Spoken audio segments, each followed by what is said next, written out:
सबसे विद्यमान में प्राप्त अभी तक के तत्व सबसे ज्यादा ज्वलन ताप किसका होता, और मैं आपको नॉलेज के लिए बता दूं, जिसका ज्वलन ताप जितना अधिक होगा वो अवशेष उतने ही कम छोड़ता। आपने देखा होगा अगर उतले जलाओगे तो इतनी सारी राख तसले भर के निकाल दोगे चूल्हे में, है ना, उजीना बोलते हैं, उजीना है ना, उजीना भर दिया, ठीक है ना। तो आपने देखा होगा चूल्हे में आप चावल बना रहे हो, दाल पका रहे हो, तो भाई ऐसा हो जाता सुबह से शाम हो जा पक्की न देरी दाल या गली न दाल, है ना, तो दाल गलेगी। हम गलवाएंगे, कुकर इस्तेमाल करें। हमने कभी बताया था टेम्परेचर हाई हो जाता है, कुकर में उठना पड़ जाता है, तो दाल कैसी भी हो गल जाएगी, बाजी घेरी हो दाल उसमें भी ना होगी। तो वो तुम जानो भैया कैसे गलानी, वो इतनी नॉलेज नहीं है दाल वाल बनाने के चक्कर में।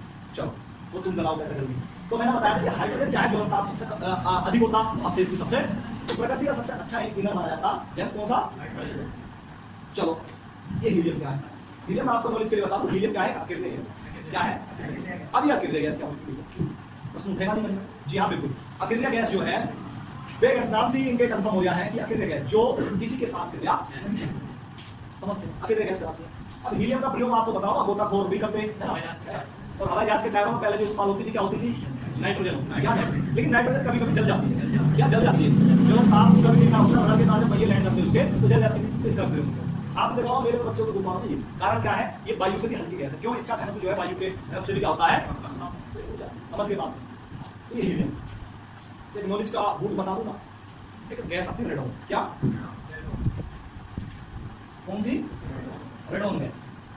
कहा जाता है कि ये वायुमंडल में नहीं पाई जाती, कहा जाता है वायुमंडल में नहीं पाई जाती। और हाँ मैं एक प्रश्न आपके सामने प्रस्तुत कर रहा हूँ कि वायुमंडल में, लेकिन मैंने यहाँ भी बता रखा है, देखता हूँ कितने बच्चे बता पाएंगे। ये गैस पाई जाती है रेडॉन, क्या रेडॉन। तो मैं आपको प्रश्न दे रहा हूँ, आपको केवल कथन या निष्कर्ष के रूप में मुझे बात बतानी है कि हाँ भैया ये बात ठीक है या गलत है। एक बात है रेडॉन, क्या है, सॉरी ये गैस है रेडॉन। अब आपको एक बात ध्यान रखना है, मैं आपको निष्कर्ष दे रहा हूँ, करना क्या है आपको, या देखना क्या है, नोट क्या करना है।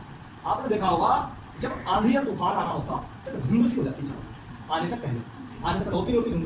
तो मैं आपको बता रहा हूँ कि वो जो गैस होती है ना, वो धुंध से दिखाई देती है, वो रेडॉन होती है। जब बेटा ये वायुमंडल में पाई ही नहीं जाती, अब कहाँ है रेडॉन आ गई, बहुत सारे समझ गए, क्या राज है, क्या कारण है, आप बताएगा मुझे। ठीक है, मेरा प्रश्न आपके लिए कल बताना, हालिया वहां लिख देना, समझ गए कहाँ लिखना। चलो तो रेडॉन है ना मेरा प्रश्न आपके लिए। तो रेडॉन सबसे भारी गैस भी गिनी जाती है किनमें, अकेले गैस में, अकेले गैस में